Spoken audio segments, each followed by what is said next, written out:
Good morning everyone, welcome to revision lecture number 1 of PGBP CA inter. शुरू करेंगे हम लोग पहले सेक्शन वाइज स्टडी से। पीजीबीपी जैसा कि आप जानते हो इंपॉर्टेंट चैप्टर है। इसमें से आपका एक बड़ा क्वेश्चन आ जाता होता है बहुत बार, जिसमें पी एंड एल वगैरह दिया होता है और आपको पीजीबीपी इनकम निकालनी होती है। वहां तक तो बाद में पहुंचेंगे, पहले हम लोग इंडिविजुअल प्रोविजंस सारी कवर करेंगे। फिर बड़े वाले क्वेश्चन कैसे आते हैं, इसमें से कॉम्प्रिहेंसिव क्वेश्चन जिसे हम बोलते हैं, वो भी हम लोग अलग से प्रैक्टिस कर लेंगे। चैप्टर काफी इंपॉर्टेंट है, not only point of view कि आपका कॉम्प्रिहेंसिव क्वेश्चन आता है, इसमें से आपके छोटे क्वेश्चंस भी आ सकते हैं, 4 मार्क्स 5 मार्क्स, इवन एमसीक्यूज के लिए भी इंपॉर्टेंट चैप्टर है। ठीक है, तो किसी भी टाइप का क्वेश्चन इस चैप्टर में से बन सकता है।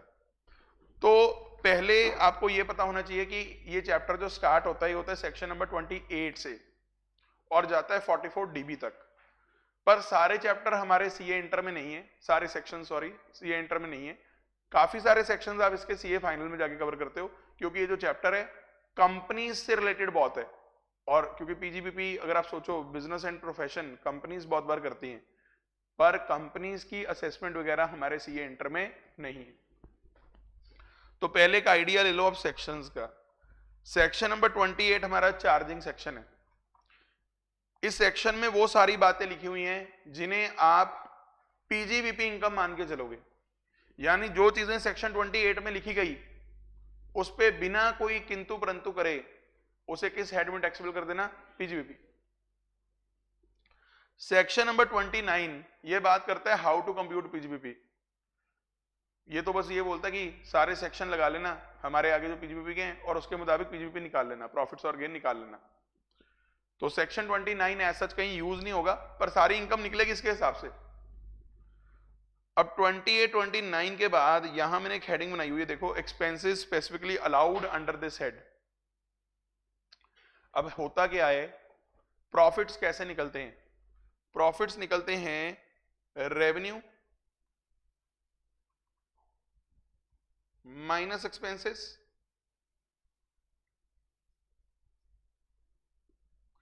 इसी को तो प्रॉफिट और गेन बोल देते हो, जिसे आप इनकम भी बोल सकते हो। ये पॉजिटिव भी आ सकती है, नेगेटिव भी आ सकती है। नाम भली प्रॉफिट एंड गेन है, पर लॉस भी आ सकता है, लॉस भी आ सकता है। अब एक बात सोचिए, आप इस पे टैक्स पे करना है, असेसी चाहेगा कि ये जो फिगर है ये कम आए ताकि टैक्स कम पड़े। अब दो ही तरीके हैं इसे कम करने के, या तो रेवेन्यू कम दिखा दो। रेवेन्यू कम कैसे दिखाओगे? रिसीट्स वगैरह नहीं काटोगे, बिल नहीं बनाओगे, ब्लैक में पैसा ले लोगे सेल करके, शो ही नहीं करोगे किताबों में, तो रेवेन्यू सप्रेस कर सकते हो। या एक्सपेंसेस को इन्फ्लेट कर सकते हो। अब खर्चे इन्फ्लेट कैसे कर सकते हो? या तो जाली बिल डाल दिए, नकली वाउचर बना दिए, नकली बिल बना दी, कुछ भी ऐसा, या कुछ ऐसे खर्चे डाल दिए जो खर्चे डलने ही नहीं चाहिए बिजनेस के अंदर। जैसे कोई पर्सनल यूज का खर्चा है, पर्सनल यूज, आपके घर पे आपका राशन आ रहा है, पानी आ रहा है, और घर का बिजली का बिल है, घर का पानी का बिल है, वो खर्चे आप उठा के कहां डाल रहे हो? बिजनेस में या अपने प्रोफेशन में। तो अब इनकम टैक्स वालों को पता है लोगों ने खर्चों में बहुत दिक्कतें करनी है, लोग खर्चे क्लेम करेंगे, लोग खर्चे अलाउ करवाएंगे, इसे बोलते हैं खर्चा अलाउ करवाना, कि अपने रेवेन्यू में से खर्चा अलाउ करवा के आपने क्या निकाल लिया? अपना प्रॉफिट। इसलिए हमारा इनकम टैक्स एक्ट सेक्शन बताता है 30 से लेके 38 तक, जहां एक्सपेंसेस स्पेसिफिकली कौन कौन से अलाउ होंगे वो चीज हमारे इनकम टैक्स एक्ट में दे रखी है। यानी 30 से लेके 38 तक सारी लिस्ट क्या है? Expenses specifically allowed under this head. Yes और नो? और कुछ चीजों से एक्ट को है दुश्मनी, वो चीजें मैंने यहां लिखी हुई हैं।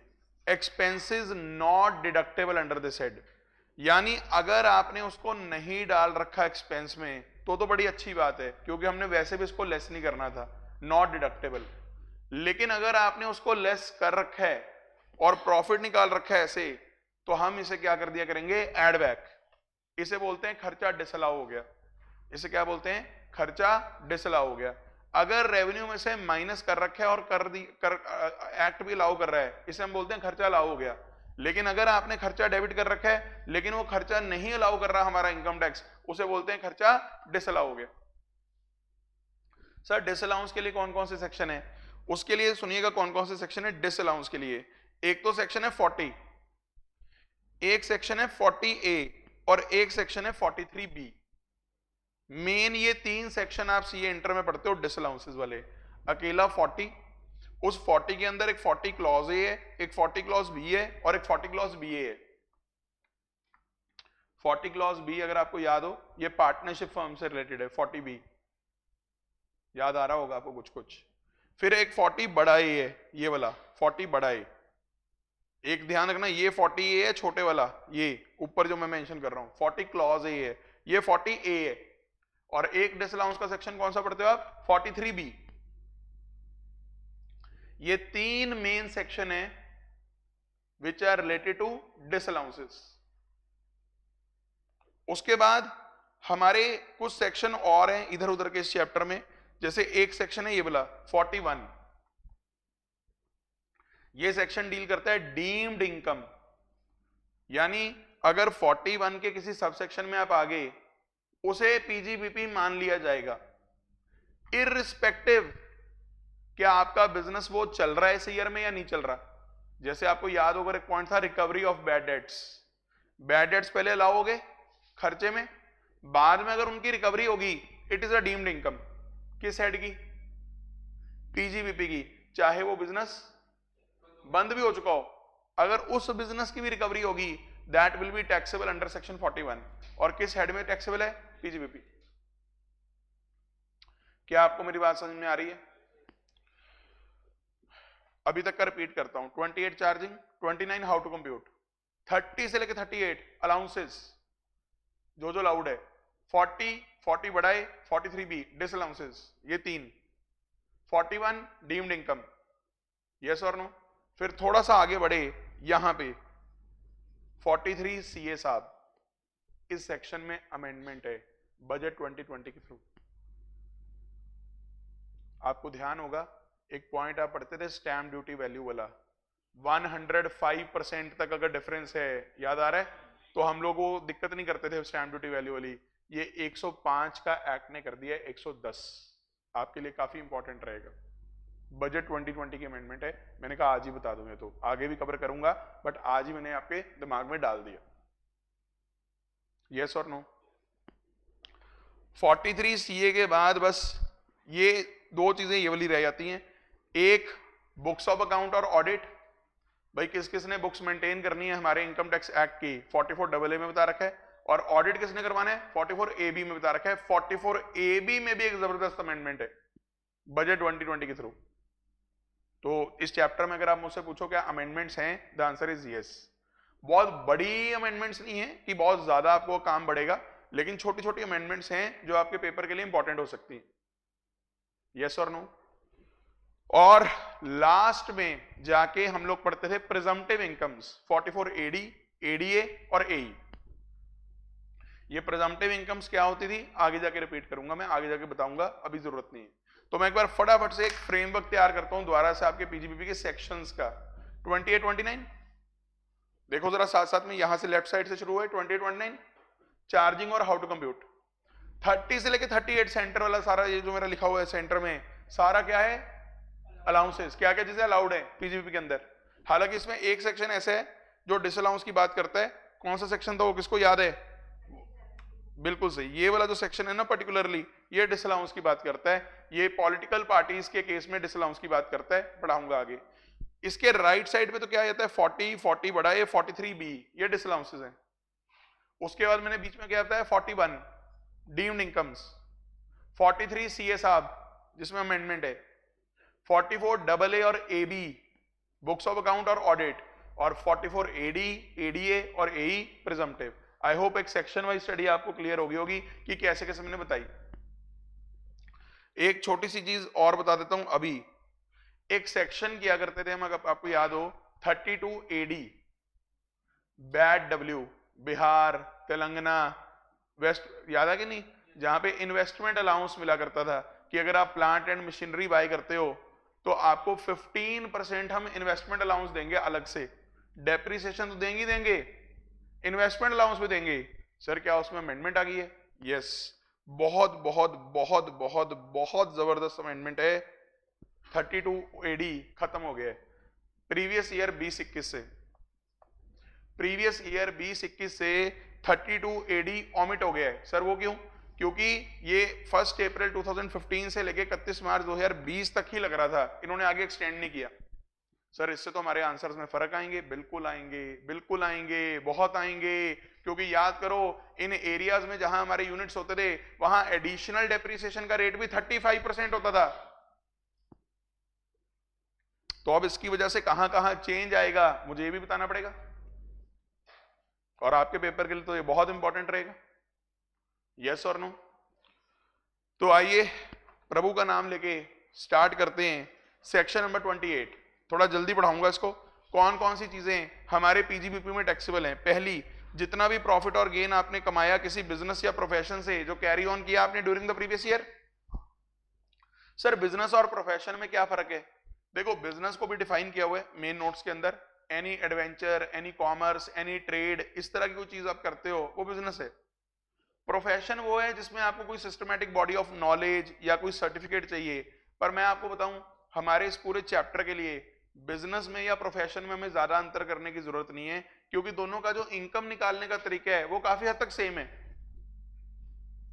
हालांकि कुछ जगहों पे जाके, जैसे अगर आपको याद हो 44AA section books of account वाला या 44AB सेक्शन ऑडिट वाला, वहां कुछ लिमिट्स अलग अलग दे रखी हैं कि बिजनेसेस को, किन बिजनेसेस को बुक्स बनानी है और किन बिजनेसेस को ऑडिट करवाना है, उनमें कुछ वो हैं डिफरेंसेस। पर वैसे ज्यादातर चीजें बिजनेस और प्रोफेशन पे कॉमन है। And the word profession also includes vocation, वो सब आपको मैंने लिख के दिया हुआ है, आप एक बार पढ़ लेना। Carried on during the previous year, अगर साल में आप कर रहे थे बिजनेस पर बंद कर दिया, कुछ देर भी अगर आपने कर लिया बिजनेस, उसकी इनकम आएगी चाहे वो बंद ही क्यों ना हो गया हो। दूसरा सुनिए, एक्सपोर्ट इंसेंटिव्स, जैसे कि कोई इंपोर्ट एंटाइटलमेंट लाइसेंस था आपके पास, ये लाइसेंस होता है जो सेंट्रल गवर्नमेंट इशू करती है कि अगर आप एक्सपोर्टर हो तो आप इतने तक का इंपोर्ट कर सकते हो सस्ते रेट पे। ये लाइसेंस भी मार्केट में बिकते हैं, तो उस पर अगर आपको कोई प्रॉफिट हो जाता है that is also business income. अगर गवर्नमेंट कोई आपको कैश असिस्टेंस दे रही है एक्सपोर्ट्स करने के लिए, वो जो असिस्टेंस मिलेगी, सब्सिडी मिलेगी, that is also your business income. Duty drawback क्या होता था? जो ड्यूटीज पहले आपने सरकार को पे कर दी एक्सपोर्ट करने से पहले, बाद में आपने एक्सपोर्ट करा सामान, वो ड्यूटीज आपको वापस मिल गई गवर्नमेंट की तरफ से, तो जो ड्यूटी ड्रॉबैक्स आपको मिले that is also your business income. कुल मिला के मैं ये कहूंगा, अगर किसी भी असेसी के P&L में आपको ये चीजें क्रेडिट करी दिखी तो बताओ इन आइटम्स को पड़ा रहने दोगे P&L में या इसका कोई ट्रीटमेंट करोगे? पड़ा रहने देंगे, क्योंकि दिस इज बिजनेस इनकम। हमें प्रॉब्लम किन से होगी? कोई ऐसी आइटम्स हमारे पीजीबीपी में ना आ जाएं जो पीजीबीपी की नहीं है। सर कोई एग्जांपल देना। जैसे मान लो किसी असेसी के P&L में, किसी असेसी के P&L में क्रेडिट हुआ पड़ा है bye rent from house property, समझ रहे हो? आप इस रेंट को देख के क्या बोलोगे कि ये एनपी में आया पड़ा है, इसका मतलब एनपी में इसका इफेक्ट आ रहा है। पर ये एनपी फिर पीजीबीपी का एनपी थोड़ी हुआ, क्योंकि जो रेंट फ्रॉम हाउस प्रॉपर्टी है that is not taxable as PGBP, rather it is taxable as house property income. ऐसी आइटम को आपको नेट प्रॉफिट से हटाना पड़ेगा और कहां लेके जाना पड़ेगा? हाउस प्रॉपर्टी हेड में।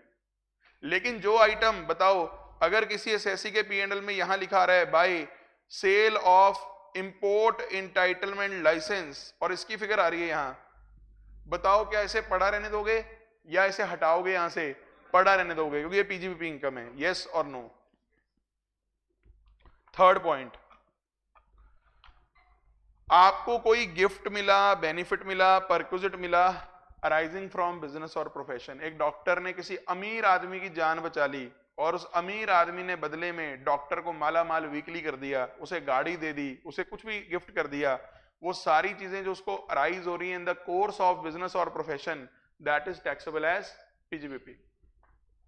ये मैं नहीं कह रहा, कौन कह रहा है, कौन कह रहा है? सेक्शन 28।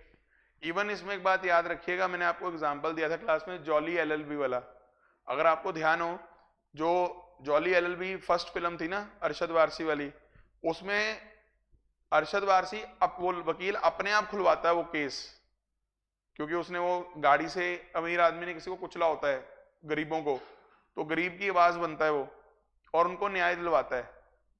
तो वो गरीब वगैरह तो उसे कोई फीस पे नहीं कर रहे होते, लेकिन मान लो कोई सोसाइटी में उस चीज को एक्नॉलेज करता और उसको कोई गिफ्ट दे देता उस बात के लिए, या उसको फीस दे देता उस बात के लिए कि आपने बड़ा अच्छा काम करा है, तो क्या वो भी उसकी पीजीबीपी इनकम होती? यस। मतलब जरूरी नहीं क्लाइंट से ही लेना है, अगर कोई थर्ड पार्टी भी उस एप्रिसिएशन में आपके कोर्स ऑफ बिजनेस प्रोफेशन के किसी एक्टिविटी में आपको क्या करता है, गिफ्ट या परक्विजिट देता है, that will be taxable as PGBP. Next point, sum received by the employer under keyman insurance policy. Keyman insurance policy याद कीजिए, मैंने सैलरी में भी कवर की थी। एक ऐसा आदमी बिजनेसमैन के लिए या बिजनेस के लिए जो बड़ा इंपॉर्टेंट है, तो उसके लिए उसने इंश्योरेंस ले ली। एम्प्लॉयर ने जब इसका प्रीमियम दिया होगा तो उसको उसकी डिडक्शन मिल गई होगी पीजीबीपी हेड में, इसीलिए बाद में जब एम्प्लॉयर को कोई पैसा मिलता है इस इंश्योरेंस पॉलिसी में, उसे टैक्सेबल किया जाता है किस हेड में? पीजीबीपी में।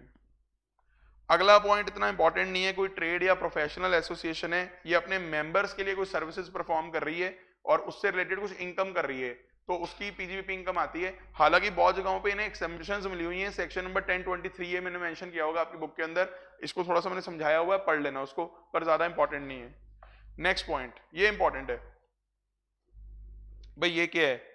याद कीजिए, एक पार्टनरशिप फर्म से, भाई अगर यहां एक फर्म है और यहां इसके 3 पार्टनर्स हैं, ए, बी और सी, बताइए इन ए बी सी को फर्म से क्या क्या मिल जाता था? Salary, commission, bonus, remuneration by what ever name called, या इंटरेस्ट। तो बेसिकली सैलरी और इंटरेस्ट, इन दो चीजों की बात करते हैं मेन। या और क्या हो सकता था, कोई और चीज, एक बड़ी इंपॉर्टेंट, शेयर ऑफ प्रॉफिट। अगर आपको याद हो भाई, ये सैलरी, इंटरेस्ट, ये तो सारे खर्चे होते थे ना फर्म के, ये सारी चीजें माइनस करने के बाद जो प्रॉफिट बचता था, टैक्सेस पे करने के बाद प्रॉफिट किसको बांटा जाता है? पार्टनर्स को। तो अगर आपको याद हो, ये जो शेयर ऑफ प्रॉफिट मिला करता था पार्टनर को फर्म से, ये तो क्या हुआ करता था? एग्जम्प्ट। किसी को सेक्शन याद है? हैं जी?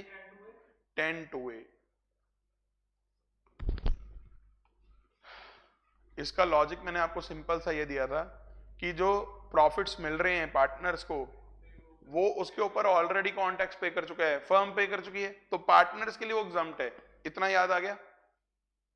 लेकिन जो ये सैलरी और इंटरेस्ट हुआ करते थे ना, ये इसका क्या ट्रीटमेंट होता था बताता हूं आपको।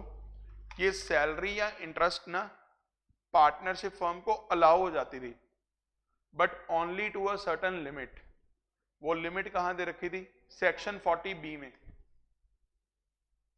इसमें मैंने आपको यह सिखाया था, जितना तो पार्टनरशिप फर्म को अलाउ हो गया अपने प्रॉफिट्स कैलकुलेट करने में, उतना पोर्शन तो सैलरी, इंटरेस्ट किसके लिए टैक्सेबल कर दिया जाएगा? पार्टनर्स के लिए, क्योंकि फर्म को वो अलाउ हो चुका तो फर्म ने उसके ऊपर टैक्स नहीं पे करा।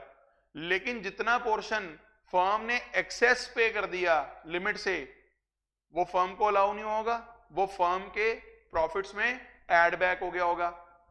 जितना फर्म को डिसअलाउ हो जाता था, उतना पार्टनर्स के लिए टैक्सेबल नहीं किया जाता था। तो सेक्शन 28 में हमने क्या लिखा होगा? Any amount, interest, commission, salary etcetera, except share of profit received by partner from the firm. लेकिन सिर्फ किस एक्सटेंट तक? Only to the extent allowed to the firm. किस सेक्शन में? 40B। इसमें खास बात ध्यान रखने वाली ये है कि पार्टनर को जो सैलरी भी मिल रही है, even that salary is taxable as PGBP. वरना सैलरी वर्ड सुनते ही बच्चा उसे पहले कहां ले जाता है? सैलरीज में। और इंटरेस्ट वर्ड सुनते ही बच्चा उसे पहले कहां ले जाता है? अदर सोर्सेज में। पर आप अपनी भावनाओं पे नियंत्रण रखना और जहां भी पार्टनरशिप फर्म से पार्टनर को मिल रहा है उसे कहां रखना, पीजीबीपी में, पर शेयर ऑफ प्रॉफिट को मत ले जाना पीजीबीपी में क्योंकि वो एग्जम्प्ट है। क्या आपको ये पॉइंट सारा समझ में आ रहा है? यस और नो? पढ़ लिया?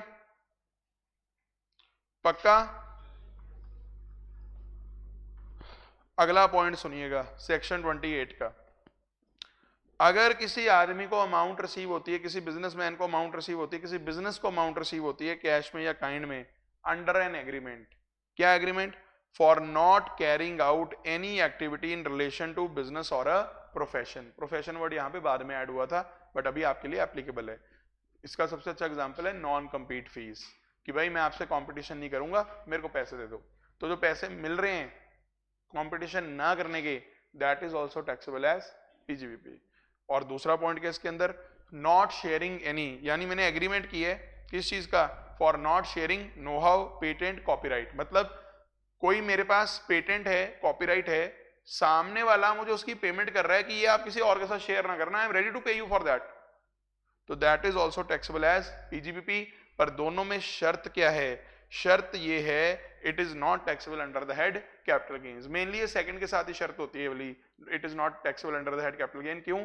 क्योंकि अगर आपने ये patent, copyright, know how transfer ही कर दिया, फिर तो ये patent, copyright, trademark, these are capital assets. अगर आप इनको ट्रांसफर ही कर दोगे उस पर तो क्या निकल के आएगा, कैपिटल गेन।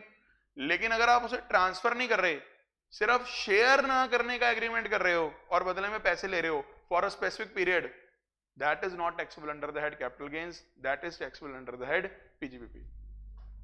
क्या आपको ये पॉइंट नंबर 7 समझ में आ रहा है? यस और नो? फिर एक पॉइंट नंबर 8 सुनिएगा ध्यान से। हमने एक सेक्शन पढ़ा करते थे 35 एडी, किसी को याद है? 35 एडी में भी एक छोटी सी अमेंडमेंट आई है। 35 एडी सेक्शन आपका बजट 2020 से अमेंड हुआ है। सर क्या अमेंडमेंट आई है? बड़ी खतरनाक अमेंडमेंट है, बताऊं? पहले 35 एडी सेक्शन में, एक सेकंड, 35 एडी की अमेंडमेंट ये है, मेरे को कंफ्यूजन हो रही है 35 और एडी में। चलो मैं चेक कर दूंगा। वैसे अमेंडमेंट ये है कि ऑप्शनल कर दिया इसको। क्या कर दिया है? ऑप्शनल, यानी एसएससी चाहे तो उसे क्लेम करे, ना चाहे तो कहे मेरे को नहीं चाहिए। यहाँ पे एक बार में इसका होता क्या था याद करो, जो वो हमारे स्पेसिफाइड बिजनेस होते थे, कोल्ड चेन फैसिलिटी, फर्टिलाइजर्स वगैरह, याद है कई सारे थे हमारे, बीज वैक्स वाला भी था और भी कई थे, slurry pipeline, warehouse of sugar, warehouse of agriculture produce, specified businesses बोलते थे हम। तो इनके कैपिटल एक्सपेंडिचर अदर देन, क्या क्या अदर देन था? फाइनेंशियल इंस्ट्रूमेंट्स, लैंड और गुडविल, ये लिखे हुए मैंने यहाँ पे, गुडविल, लैंड और फाइनेंशियल इंस्ट्रूमेंट्स। इन तीन चीजों को छोड़ के ये सेक्शन बोलता था डेबिट कर लो एक ही बार में बाकी कैपिटल एक्सपेंडिचर। देखो नॉर्मल रूल तो क्या होता है कैपिटल एक्सपेंडिचर का, कि कैपिटल एक्सपेंडिचर डेप्रिशिएट होते हैं, यस और नो? कैपिटल एक्सपेंडिचर डेप्रिशिएट होते हैं, धीरे धीरे लेस होते हैं। लेकिन 35 एडी क्या बोलता है? एक ही बार में अलाउ करवा लो। याद आ रहा है?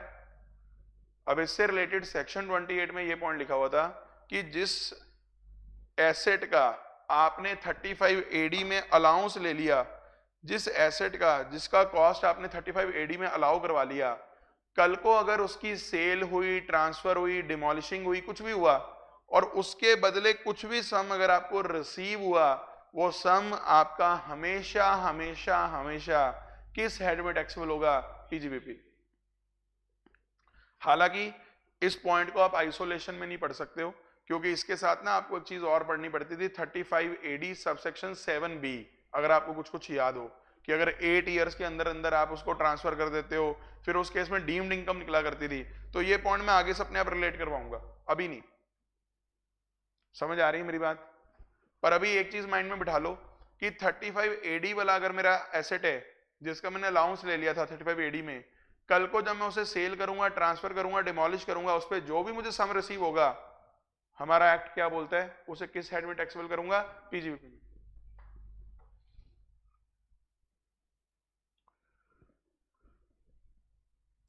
पॉइंट नंबर 9 सुनिए, एनी कंपनसेशन रिसीव्ड और रिसीवेबल वेदर रेवेन्यू और कैपिटल। ये वर्ड लिखना बड़ा जरूरी होता है, रेवेन्यू और कैपिटल, क्योंकि कई बार ना कैपिटल नेचर की अगर आपको कोई कंपनसेशन मिल रही है, सर पता कैसे लगता है कैपिटल नेचर की कंपनसेशन है या रेवेन्यू नेचर की कंपनसेशन है? इसका ना एक सिंपल सा मंत्र याद रखिएगा, मैंने ना आपको शायद मुर्गी वाला का एग्जांपल दिया होगा। मुर्गी अंडा देती है और अंडा जब बिकता है तो अंडे से होने वाला जो रेवेन्यू है वो रेवेन्यू रिसीट है, और अगर कल को मुर्गी बेच दी आपने वो कैपिटल रिसीट है। तो इसका ना एक सिंपल सा फंडा होता है, अगर तो आप सोर्स को ही खत्म कर रहे हो जहां से पैसा आ रहा है, वो एक तरह से कैपिटल नेचर की फिर रेवेन्यू होता है, कैपिटल नेचर की रिसीट होती है। अब सोचो आप वो पढ़ते हो ना सैलरीज में, सैलरी किसी की एम्प्लॉयमेंट कॉन्ट्रैक्ट टर्मिनेट हो गया मान लो, अब टर्मिनेशन पे अगर कुछ मिलेगा that should be a capital receipt, पर उसे भी टैक्सेबल कर देते हैं हम। अब बिजनेस के अंदर कैसे देखोगे, अगर तो मेरा कोई सिर्फ प्रॉफिट का साधन, प्रॉफिट खत्म हो रहा था मेरा, उसको कंपनसेट करवा रहा हूं, दैट शुड बी रेवेन्यू। लेकिन अगर मेरा कोई प्रॉफिट अर्निंग सोर्स खत्म हो रहा है उसके लिए मैं कंपनसेशन ले रहा हूं, that should be capital in nature.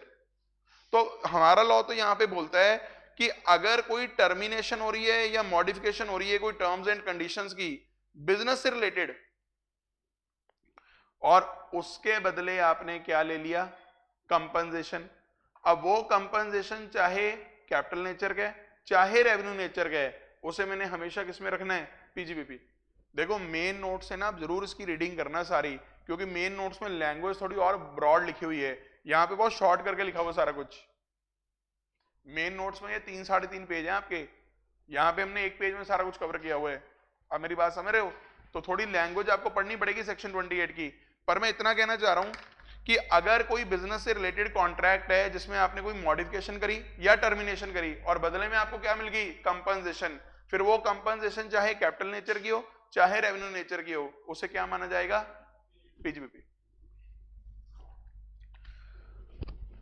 और एक ना पॉइंट और है, सुनिएगा, ये ना एक पॉइंट होता है, आपको ध्यान होगा जब आप कैपिटल गेन चैप्टर पढ़ते थे वहां पे एक पॉइंट पढ़ते थे, conversion of stock in trade into capital asset.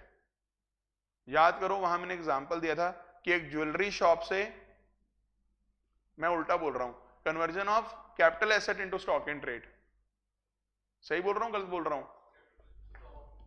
हाँ एक मिनट, मैं कैपिटल गेन की बात कर रहा हूं। अगर कैपिटल गेन में जब मैं बात करूंगा तो वहां पे लोग क्या करते थे, अपना, आप ना वहां पे थोड़ा मुझे कंफ्यूज करने की कोशिश कर रहे हो, वहां ना कैपिटल एसेट बिकता होता था, जैसे कोई ज्वेलरी पड़ी है किसी के पास, वो उसे बेचना चाहता होता था सपोज, तो वो सीधा नहीं बेचता था, पहले उसे स्टॉक इन ट्रेड में कन्वर्ट करता था, फिर स्टॉक इन ट्रेड से सेल करता था, तभी एंड में जाके पीजीबीपी इनकम निकलती थी। आप आज घर जाके रिवाइज करना, सेक्शन नंबर 45 सबसेक्शन कौन सा था, 45(2) था। आज घर जाके कैपिटल गेन का ही रिवाइज करना, उसमें बात की हुई थी conversion of capital asset into stock in trade. यानी एक आदमी अपना कैपिटल एसेट सीधा ना सेल करके पहले उसे स्टॉक में कन्वर्ट करता था, फिर स्टॉक सेल करता था टैक्स को बचाने के लिए। इसकी ना मैंने आपको प्रॉपर वहां पे एक डायग्राम भी बना के दी हुई है 45(2) की, कैपिटल गेन वाले चैप्टर में जाना, होंगे नोट्स आपके पास। हेडिंग क्या है 45(2) की, जानवी जी बुक है ना आपके पास, capital gains in case of conversion of capital asset into stock in trade. तो ये 45(2) है। यहां जो ये पॉइंट लिखा हुआ है ना, जो यहां लिखा हुआ है पीजीबीपी के अंदर, ये उल्टा है, ये पॉइंट है conversion of stock in trade into capital asset.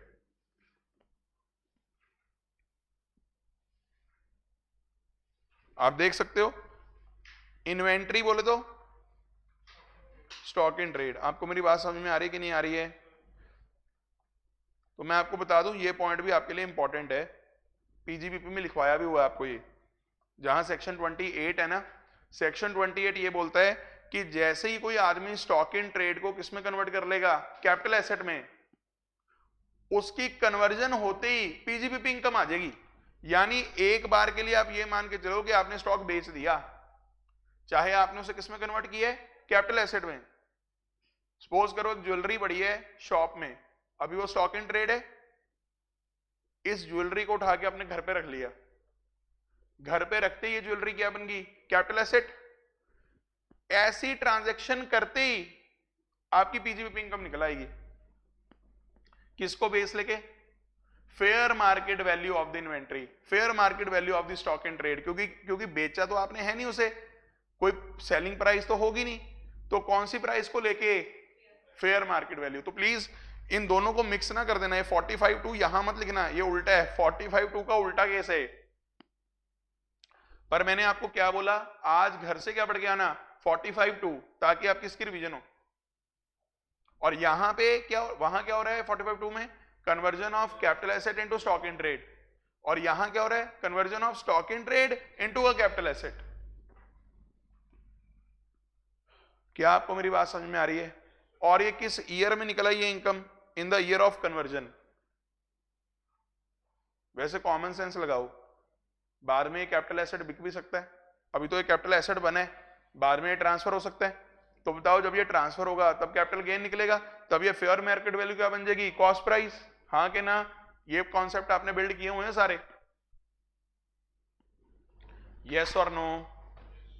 चलेगा? आगे बढ़ूं? सेक्शन 28 जब आप घर पे पढ़ोगे ना, और नॉलेज इनहांस होगी, क्योंकि दिस इज नॉट एग्जॉस्टिव। ये उस तरीके से लिखा हुआ है कि बच्चे ने अगर मेन नोट्स पढ़े हुए हैं उसके बाद बस यहां से क्विकली रिवाइज हो जाए।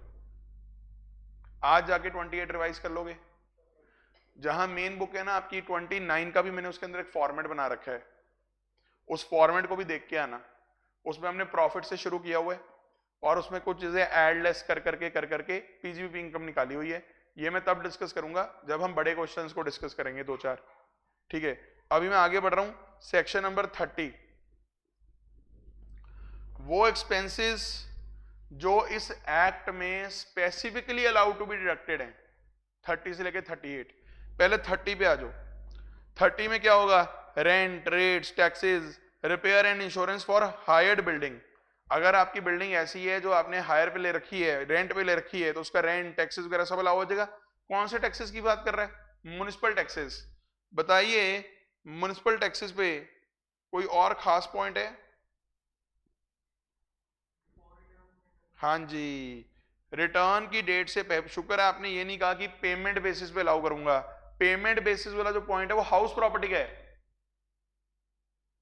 हमारा पीजीबीपी ये नहीं बोलता कि मैं म्युनिसिपल टैक्स आपको पेमेंट बेसिस पे अलाउ करूंगा। हमारा पीजीबीपी ये बोलता है कि जितने भी टैक्सेस आप required to be paid under any law हैं, मैं उन्हें अलाउ कर दूंगा, लेकिन subject to section 43B allow करूंगा। और 43B हमारा क्या बोलता था कि मैं आपके कुछ खर्चे ऐसे मैं आपको लिस्ट बना के दूंगा जो मैं आपको पेमेंट बेसिस पे अलाउ करूंगा। लेकिन पेमेंट का मतलब ये नहीं कि ईयर के अंदर अंदर पेमेंट करो। पेमेंट का मतलब यहां पे क्या है कि आप रिटर्न की डेट से पहले पहले पे कर दो, मैं अलाउ कर दूंगा। अगर आपने पे ना करे तो मैं उस ईयर में जाके अलाउ करूंगा जिस ईयर में फिर आप पेमेंट करोगे। और 43B की जो लिस्ट है उसका एक कैंडिडेट आज आपके सामने आ गया, टैक्सेस। वैसे इस पूरा पॉइंट इसका ये है, any tax, duty, cess, fee required to be paid under any law. जितनी भी लॉ के अंडर आपने पेमेंट्स करनी होती हैं मैं अलाउ तो कर दूंगा आपके पीजीबीपी के अंदर। खर्चा आपका, सोचो एक बिल्डिंग आपने ली हुई है किराए पे, उसका अगर आप म्युनिसिपल टैक्स पे करोगे और वो बिल्डिंग आपके बिजनेस में यूज हो रही है तो उसका म्युनिसिपल टैक्स भी तो अलाउ होगा। अलाउ कर दूंगा लेकिन सब्जेक्ट टू 43B। और एक बात और सुन लो, हमारे पीजीबीपी चैप्टर में वैसे तो बुक्स ऑफ अकाउंट रेलिवेंट होते हैं कि इररेलिवेंट होते हैं, बताओ? रेलिवेंट होते हैं। यानी अगर कोई assessee mercantile basis of accounting follow कर रहा है तो उसकी जो इनकम निकलेगी या उसका जो रेवेन्यू निकलेगा वो ड्यू बेसिस पे निकलेगा, उसके खर्चे भी ड्यू बेसिस पे लाओ होंगे। लेकिन 43B जहां आ जाता है वहां हमारा मर्केंटाइल बेसिस भी हाथ खड़े कर देता है कि भाई जो 43B में लिखा हुआ है वहां पे मैं कुछ नहीं कर सकता, ये खर्चे मैं तभी अलाउ करूंगा अगर रिटर्न की डेट तक इनकी पेमेंट हो गई।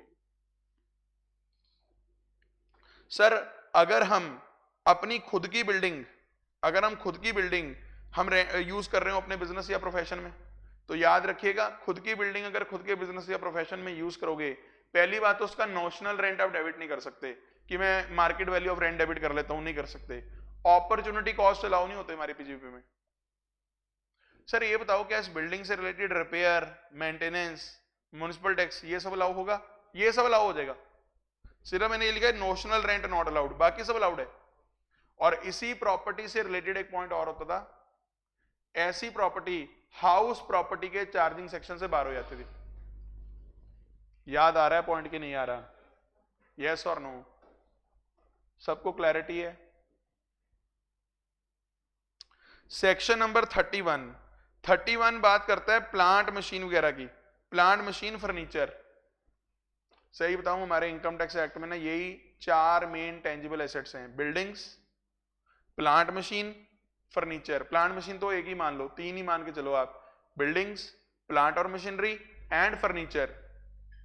सर लैंड की कॉस्ट वगैरह तो हमारा इनकम टैक्स वाला अलाउ नहीं करने देता, जल्दी क्या अलाउ ही नहीं करने देते, लैंड डेप्रिशिएट भी नहीं करते। तो टेंजिबल एसेट्स में मेनली क्या क्या चीजें आती हैं? बिल्डिंग्स, प्लांट एंड मशीनरी और फर्नीचर। इनके बारे में आगे पढ़ेंगे हम। तो इनकी जितनी भी करंट रिपेयर्स एंड इंश्योरेंस वगैरह है, करंट का मतलब यहां पे क्या है? Repairs should not be of a capital nature. अगर वो कैपिटल नेचर की हुई उस पर तो आप डेप्रिसिएशन क्लेम करना। जितनी चीजें आपकी रेवेन्यू नेचर की हैं हम वो अलाउ कर दें। क्या आपको सेक्शन नंबर 31 समझ में आ रहा है? यस और नो? इसके बाद हमारे पास जो दुनिया आती है वो आती है डेप्रिसिएशन की। ये थोड़ी लंबी दुनिया थी बट कोई बात नहीं, स्टार्ट करते हैं। पहली बात तो डेप्रिसिएशन का सेक्शन है 32। अगर आपको इसके सब सेक्शन क्लॉज वगैरह नहीं याद रहते, एटलीस्ट 32 सेक्शन याद रखो। 32 सेक्शन किस चीज का है? डेप्रिसिएशन। पहली बात तो ये मैंडेटरली प्रोवाइड होती है, चाहे असेसी क्लेम करे ना करे, इसे मैंडेटरली देना है। अगर किसी असेसी ने इसे कंप्यूट नहीं करा और डिपार्टमेंट की नजर में आता है, क्या डिपार्टमेंट आपको डेप्रिसिएशन अलाउ करके ही छोड़ेगा? यस, चाहे उससे आपके प्रॉफिट कम ही क्यों ना हो रहे हो, दिस इज मैंडेटरी। सर अगर कोई एसेट मान लो होली ओन्ड नहीं है असेसी के द्वारा, पार्टली ओन्ड है, क्या उसकी भी डेप्रिसिएशन अलाउ होगी? यस, जितना पार्ट आप ओन कर रहे हो, जितनी कॉस्ट आपने इनकर की हुई है, उतने की डेप्रिसिएशन आपको अलाउ होगी।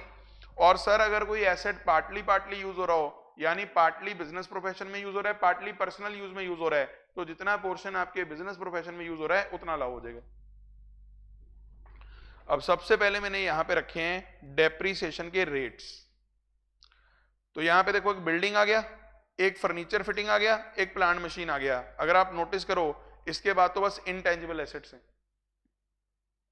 यानी टेंजिबल में कौन कौन से हुए? Building, plant machine, furniture.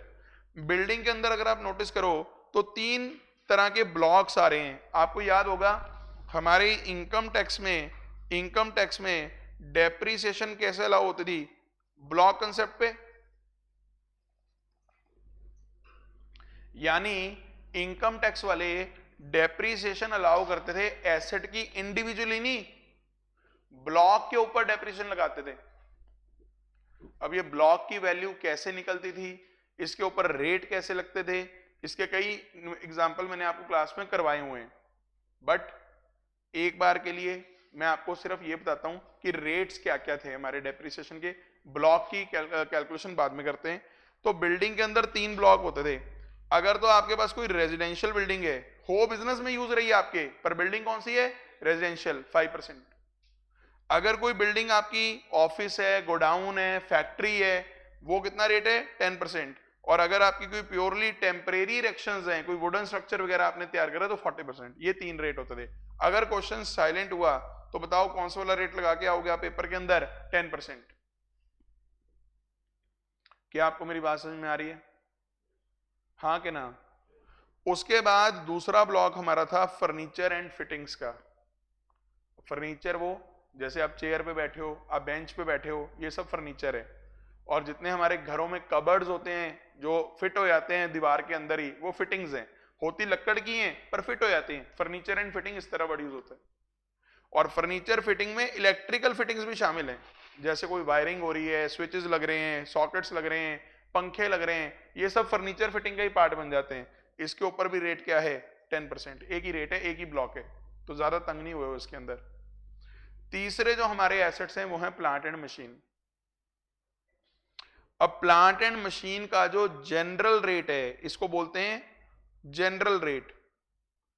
ये प्लांट एंड मशीन का जनरल रेट है, यानी अगर प्लांट एंड मशीन के बारे में कुछ नहीं लिखा हुआ तो आप उसके ऊपर चुपचाप 15% रेट लगा दो।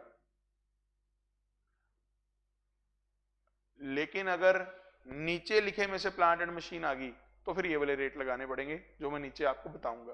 पहला, क्या आपके पास मोटर कार्स हैं? मोटर कार्स, हमने कहा बिजनेस में मोटर कार्स हो सकती हैं, पर मोटर कार वो ना हो जिन्हें आप हायरिंग के लिए देते हो, आगे हायरिंग वगैरह में जो यूज होती हैं। तो मोटर कार जो आप अपने बिजनेस के लिए यूज करने में रख रहे हो उसके ऊपर रेट क्या है? 15। और इसमें भी एक लास्ट ईयर अमेंडमेंट आई थी जो अब मेरे ख्याल से ज्यादा इंपॉर्टेंट नहीं रहेगी, क्योंकि ये एक स्पेसिफिक पीरियड के लिए आई थी कि 23 अगस्त 2019 के बाद या उस दिन, लेकिन 31 मार्च 2020 तक आपने अगर मोटर गाड़ी खरीदी है तो उसका रेट ऑफ डेप्रिसिएशन इनहांस कर दिया था, इसको 30% डेप्रिसिएशन रेट दिया था आपको। हालांकि अब ये पॉइंट मेरे हिसाब से इतना रेलिवेंट नहीं है। रीजन क्यों? जो इस साल अब आप गाड़ी लोगे उसके ऊपर तो 15% ये 15 रेट ही लगेगा, और अगर पिछले साल आपने गाड़ी ये ली होगी तो लास्ट ईयर इस पे 30 लग गया होगा। करंट ईयर में कितना लगाओगे? करंट ईयर में भी 30 लगेगा, ये बात ध्यान रखना, क्योंकि 30% वाला ब्लॉक बन गया सर ये। एक बात सोचो, इन्होंने ये थोड़ी लिखा है कि जो मोटर कार यहां से लेके यहां तक में आपने खरीदी उस पर सिर्फ एक साल 30% अलाउ करेंगे, उसका तो ब्लॉक ही 30 का बन गया ना। तो ये पॉइंट रेलिवेंट हो सकता है आपके लिए कि जो उस पीरियड में आपने गाड़ी खरीदी थी वो किस ब्लॉक में आ गई होगी, तो इस साल भी उस पर क्या रेट लगेगा? 30। लेकिन इस साल जो गाड़ी खरीदोगे उस पर तो 15 लगेगा। और सिमिलर पॉइंट इसमें भी आया था मोटर बसेस वगैरह में जिनको आप हायरिंग के लिए यूज करते हो, सुन रहे हो? ये भी इस पीरियड में अगर ली होती थी नॉर्मल वाली ये बसेस वगैरह 30 पे टैक्सेबल होती थी, लेकिन इसमें भी 15% रेट इनहांस करके 45 कर दिया था। क्या आपको पॉइंट समझ में आ रहा है जो आपके लिए रेलिवेंट है? यस और नो? तो ये पॉइंट हो गया, ये पॉइंट हो गया, ये पॉइंट हो गया, ये पॉइंट हो गया, ये पॉइंट हो गया। तो उसमें मैं हाईलाइटिंग भी कर देता हूं। एक तो ये 15 वाला रेट आपके लिए इंपॉर्टेंट है कि कंप्यूटर वाला रेट बहुत इंपॉर्टेंट है आपके लिए। ये वाले दोनों ये बहुत दिखते हैं पेपर के अंदर, कंप्यूटर सॉफ्टवेयर, बुक्स, इन पे सब पे रेट ऑफ डेप्रिसिएशन क्या है? 40%। और अगर आपके पास कोई air pollution, water pollution control equipment है या कोई सॉलिड वेस्ट कंट्रोल इक्विपमेंट है तो ये सारे रेट भी क्या है? 40%। बताइए, कर लोगे? और लास्ट में जाके पॉइंट क्या है? पेटेंट, कॉपीराइट, ट्रेडमार्क वगैरह, इनके ऊपर रेट ऑफ डेप्रिसिएशन क्या है? 25%। तो एक बार फटाफट से रेट्स रिपीट कर दो मेरे साथ साथ भाई। बिल्डिंग्स में 10% इंपॉर्टेंट वाला, 5 रेजिडेंशियल, और वुडन वाला 40। अच्छा, 40 वाले और कौन कौन से हैं? कंप्यूटर सॉफ्टवेयर और books, air pollution, water pollution control equipments वगैरह, सॉलिड वेस्ट मैनेजमेंट वगैरह वाला, ये हो गया 40। फिर बात करो, एक वो मोटर गाड़ियां 15 वाली हैं, मोटर गाड़ियां सिंपल, नॉट ऑन हायर, और अगर उसी पीरियड में ले रहे हुए 19 से लेके 20 के बीच में, 23 अगस्त से लेके 31 मार्च 20 के अंदर अंदर, वो 30% ब्लॉक में आ जाएंगे। प्लांट एंड मशीन का जनरल रेट क्या है? 15%। फर्नीचर फिटिंग का रेट क्या है? 10%। आई होप काफी हद तक आपकी रिवीजन होगी होगी, इतना ही पॉइंट है बस। और जो बसेस वगैरह, गाड़ियां वगैरह हायरिंग के लिए यूज हो रही हैं, 30% नॉर्मल रेट है, और अगर आप उसे उस पीरियड के बीच में लेते हो तो 45% वाला ब्लॉक क्रिएट हो जाएगा। क्या आपको मेरी बात समझ में आ रही है? यस और नो? हमारे इनकम टैक्स एक्ट में जो डेप्रीसिएशन कैलकुलेट होती है वो होती है WDV मेथड से, और WDV मेथड से होती तो है, लेकिन ये WDV का जो रेट्स आपको मैंने बता रखे हैं ये अप्लाई किस पे करने होते हैं? Block of assets. Block of asset का मतलब क्या है? Group of similar assets having same rate of depreciation. क्या आपको मेरी बात समझ में आ रही है? अब ये डेप्रिसिएशन कैसे कैलकुलेट होती थी ये हम लोग अगले लेक्चर में कवर करेंगे। आप चाहो तो घर से एक बार इसको पढ़ के आना चाहते हुए तो पढ़ लेना, वैसे अगर आप वेट करना चाहते हो कि पहले मैं करवा दूं फिर न्यूमेरिकल करने हैं तो वो भी आप देख लेना, लेकिन जितना मैंने आज करवाया है उतना रिवाइज कराओ प्लीज अच्छे से। आज के लिए इतना ही, कल कंटिन्यू करते हैं। Thank you very much, bye bye, take care.